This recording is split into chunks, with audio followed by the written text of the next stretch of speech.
Hi, I'm Kat from Wandering Bird and I am currently on a ship in the middle of the Drake Passage coming back from 12 days in Antarctica, and I'm about to repack my suitcase, and I thought it'd be really useful to tell you what I've taken, what I've worn and what I've brought with me that I haven't worn at all, that wasn't worth it.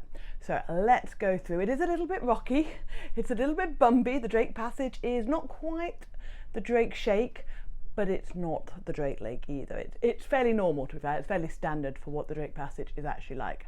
Got my sea bands on, definitely got my sea bands on. Before I dive in, did you know I'm going back to Antarctica in February 2026? And this time you can join me. I've got a few places at a massively discounted rate, and there are just a couple of spots left. So if you want to come to Antarctica and tick the 7th continent off your bucket list and see some of these incredible places, then act quick because those places won't last for long. Let's talk about what to wear if you are going outside or ashore in Antarctica. So the first thing, the most important thing, is your base layers. So I brought 2 pairs of leggings. You can use merino wool, always good. You want something that dries really quickly, but also something that's quite thick. You don't want it too thin because it's there to keep you warm. So I've got like fleece-lined leggings, which is also what I wear when I'm going around the ship. I've got a couple of pairs of them. I also got a pair of jogging bottoms to wear on around the ship, but I don't wear them as a base layer. I like these penguin ones. These ones are really thin, really flimsy. I bought them partly because I thought it was cold at night, I could wear them as like pyjama bottoms, but actually they're just quite good base layer leggings for wandering around the ship and also for putting underneath your mid layers. Then you've got what's called the mid layer, and they are going to be basically snow trousers, something that's sort of waterproof and designed to keep you warm in the winter. So I've had 2 pairs of these. These ones are called Up On Hiking, and they're just hiking trousers, but they've got like a slightly thicker, they're not quite fleece, but they're a little bit thicker. So I've worn these all the time.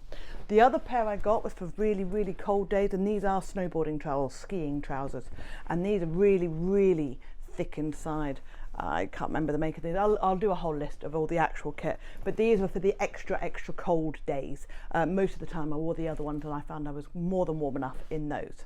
And then over the top of them you have to have a pair of fully waterproof trousers. And I got a cheapish pair of these, and these are just your standard waterproof trousers which just go over. So you've got your base layer leggings on, then you've got your mid trousers on, and then these go over the top because you will get wet in the Zodiac and you will absolutely get sprayed. And also when you get off the Zodiac onto the land, you have to step into the water, so you want your base layers and your mid layers to go inside your muck boots, and then you want your waterproof trousers to go over the top so nothing comes into your boots.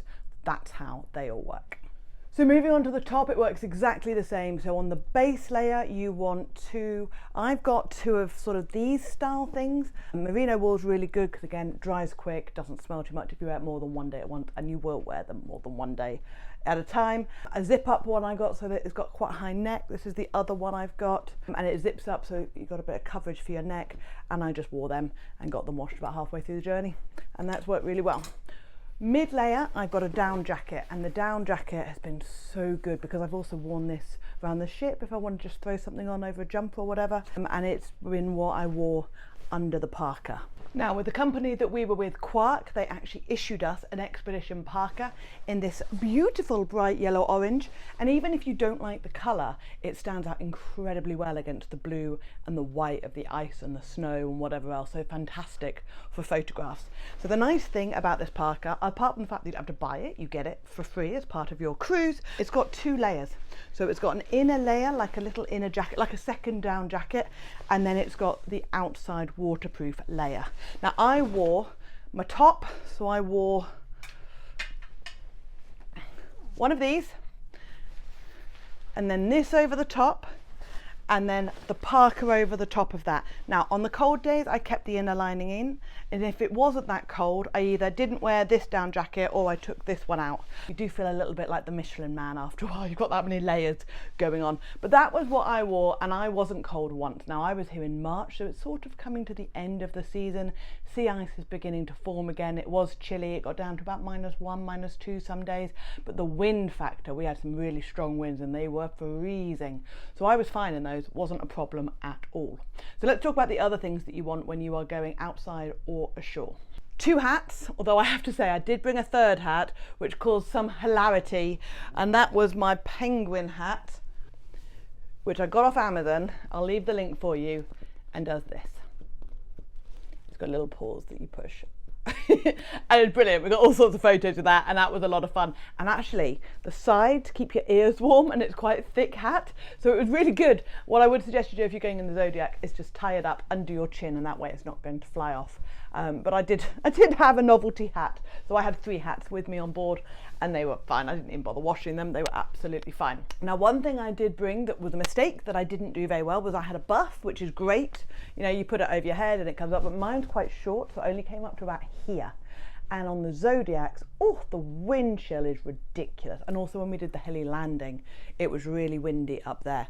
So a friend of mine had her buff, which as you can see is a lot longer than mine, which meant that when I was wearing it I could put it up, so it actually covered my nose. So I was wearing it like this a lot with a hat and everything on top, and that made it a lot warmer for me. So I would suggest bring a buff. This is a proper thermal lined buff, so not one of the, I've got one like this that's really thin for when I'm riding my motorcycle, but get a thermal lined one, a fleecy lined one, and then really nice long one, and that will keep you nice and toasty on the water. Now gloves. Gloves is another thing that I did okay, but I definitely have got room for improvement. So the first thing I got was a pair of inner lining gloves, and I wore these on every single trip. Now the beautiful thing about these ones is that it's got the little finger bits so that you can still use your phone. So whether you're taking photos with a big camera or whether you're using phones, GoPros, whatever you want to be able to press buttons and do stuff. And if you've got your really thick gloves on, it's quite difficult to do. So definitely recommend a pair of inner liner gloves, or I have my sealskin gloves as well, which are really good. And those have got the finger thing so you can actually touch your phones, because otherwise you've got to take your gloves off to press buttons and your hands get freezing. So highly recommend them. So what I would tend to wear is my inner liners, then my sealskin gloves over the top. And on some days that was enough, but on the really cold days it wasn't enough. Now I did also bring these gloves, which have got like the finger holes, and I would wear the inner gloves underneath these. And on the really cold days I would wear the inner gloves, then the sealskins, and then these. But on the really cold days these weren't warm enough, not at all. I wanted proper, like the mitts almost, or the really thick gloves. Lots of people had heated gloves, and they actually sell them on the shop on board. Annoyingly, I have those for motorcycle riding in winter. It didn't even occur to me to bring them. That would have been a really good one. So if you've got heated gloves, I highly recommend that you bring them. There is plenty of time and sockets to recharge all these things on board, so they were well worth doing. So if I came back again, or when I come back again, because I will, it gets in your soul, I'm going to bring my heated gloves with me so I can wear them over the top. And lastly, socks. Socks are really important. So I had, there we go, you're going to see my feet now. I just had a normal pair of quite thick but normal socks, and then I had a thick pair of hiking socks on over the top. They weren't any particular brand, I don't think, but I had 2 pairs of socks on every single trip, and my feet were never cold. That was good. We did have, here we go, bought some hand warmers, which are pretty much gone, so we've used them a lot, and some foot warmers. Didn't use feet warmers at all, did use hand warmers on every single trip. Cracked it about an hour before we went on, make sure it gets nice and warm, stuck it in a pocket, and that way you could just change it over hand on hand. Some of the mitts have even got heat holder pockets in them, so that makes them nice and warm, so that's worth doing as well. But the foot warmers I probably wouldn't bother bringing back again unless you were coming right in the thick of their snowy cold winter season, in which case it might be worth bringing. So that was absolutely everything that I wore when we went out. On deck, I mean, on deck it depends on the day and where you were at. I tended to, when we were sort of transiting through, either have my down jacket with me or have my parka with me.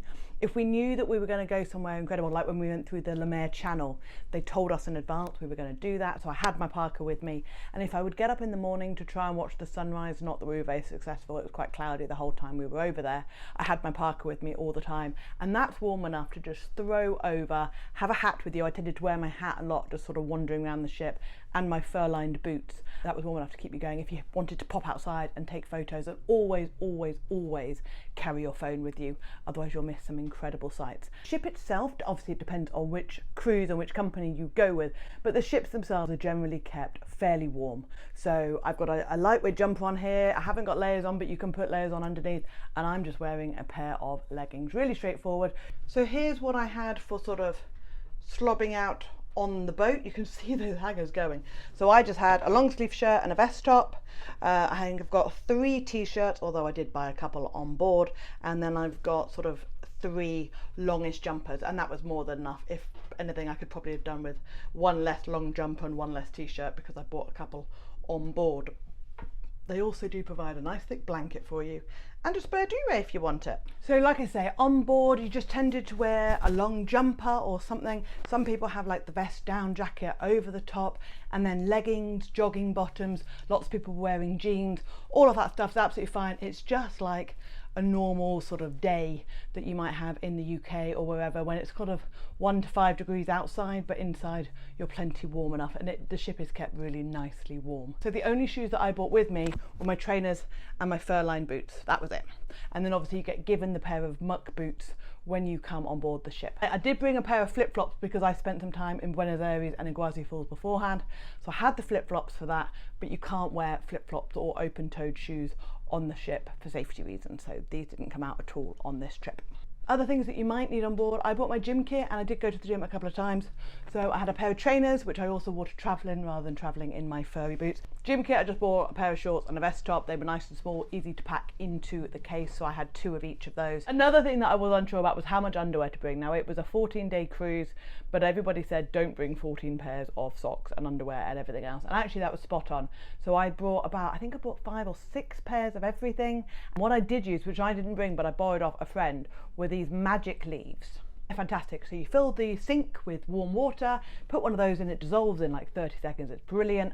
And then you can wash out your underwear, your socks, everything else, and you can dry them all on the heated floor of the bathroom, which were fantastic. So I use them a lot. Hairdryer is provided with Quark ships, although as you can probably see, I have just left mine to air dry most of the time. Don't forget a swimming costume for the sauna and also for the polar plunge. The polar plunge you want to do, just wear a normal swimming costume. Highly recommend that you don't do anything that might slip off if you are jumping into the water. A couple of girls did have that issue, so make sure you've got something with straps or halter neck or something to keep it all in place. Now, something that I did bring that I didn't use at all were my slipper socks. Even though they are amazing, I bought penguin slipper socks. I got them for Christmas, as you can tell. Haven't worn them once because if I was leaving the cabin, I either just walked around in normal socks or I had my furry boots on, so I didn't use these at all, so I wouldn't bother bringing them back again. Another question I had at first was what suitcase to bring, what sort of pack. Do you have to bring like a collapsible pack or anything like that? So this is the suitcase I brought with me.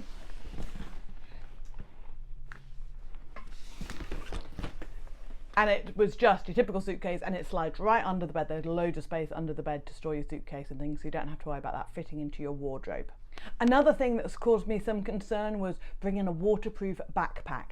Unless you are a proper photographer with massive lenses and everything that you want to carry with you, I wouldn't even worry about it. There are so many pockets on your parka that everything that you need will be there on your parka. So this is the rucksack that I carried with. I also used it as my cabin bag on the flight, and it's waterproof, and I didn't take it once with me, not at all. Yes, like I say, you're a proper photographer with huge telephoto lenses, and you're obviously going to want to keep them really nice and safe whilst you're transiting on the Zodiac, which does get a bit sprayy and a bit splashy. Now, one thing that I got given as part of my tour guide is one of these phone lanyards, and there's a little bit that just sits into the phone. I can't show you because I'm filming this on my phone, but this just goes and then over the head, and I cannot tell you how many times I've been filming outside on the ship, on the Zodiac, obviously a bit bumpy, a bit windy, and it's just made sure that my phone is always safe and not going to drop off overside. Another couple of things that I bought that have actually been really, really useful. I bought a Keep Warm thermos mug. So there are 24-hour coffee stations. One's up on this ship in the Panorama Lounge. There's another couple of them around. And if you do want a coffee or tea or hot chocolate or something, you can fill these up and then they stay nice and warm. You can even take them ashore with you if you've got something to carry them in. But you do need to remember you have to keep your hands free and clear to get on and off the Zodiac. So you're going to need to put it in some sort of pocket or bag or something. Quark kindly provided us with a water bottle when we got on the ship, and I've used this all the time. Just walk around the ship with it, making sure you drink a lot. It's quite a dry environment. It's the biggest desert on the planet, so it is quite dry. So you want a lot of body lotion, which was provided in the cabins, and then also to drink a lot of water. The other thing I bought that I highly recommend you do is an extra phone charger. You are going to be taking a lot of photos. And whilst it's great, you have your phone plugged in the room, there's loads of sockets for that to happen. When you're out and about and you've got so many Zodiac cruises or expeditions one after the other, your phone can run out of battery. So this is brilliant. It just slips in the pocket with the phone and you can charge it whilst you're doing other things, but you can't be in the room. So I highly recommend you bring one of these.